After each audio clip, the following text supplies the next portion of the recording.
నిజామాబాద్ జిల్లా ఐఎన్టీయూసీ ప్రధాన కార్యదర్శిగా మల్యాల గోవర్ధన్ నియమితులయ్యారు. జిల్లా కాంగ్రెస్ భవన్లో జరిగిన సమావేశంలో ఐఎన్టీయూసీ జిల్లా అధ్యక్షులు రమేష్ గౌడ్, ఐఎన్టీయూసీ జిల్లా గౌరవ అధ్యక్షులు లక్ష్మణాచారి సంయుక్తంగా మల్యాల గోవర్ధన్ కు జిల్లా ప్రధాన కార్యదర్శి నియామక పత్రాన్ని అందజేశారు. అనంతరం గోవర్ధన్ కు అభినందనలు తెలియజేశారు. మల్యాల గోవర్ధన్ ఇంతకుముందు అనేక కార్మిక సంఘాలలో పనిచేసి ఎన్నో కార్మిక సంఘాలను నిర్మించి కమ్యూనిస్ట్ పార్టీ ఉద్యమంలో అయితేనేమి, అదేవిధంగా టీఆర్ఎస్లో కూడా అనేక కార్మిక విభాగాల్లో పనిచేసి కార్మికులకు ఎన్నో రకాలైనటువంటి హక్కుల్ని సాధించడం జరిగింది. ఆయన యొక్క సేవలు గుర్తించి ఆయన మన కాంగ్రెస్ పార్టీ పట్ల, రాహుల్ గాంధీ గారి నాయకత్వం పట్ల ఆకర్షితులై, అదేవిధంగా మన ముఖ్యమంత్రి గవర్నమెంట్ రేవంత్ రెడ్డి గారి నాయకత్వం పట్ల ఆకర్షితులై కాంగ్రెస్లో రావడం జరిగింది.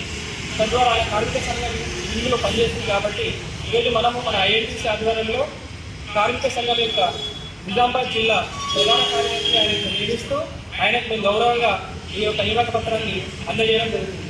ఈ కార్యక్రమంలో మా గౌరవ అధ్యక్షులు లక్ష్మణాచార్య గారు,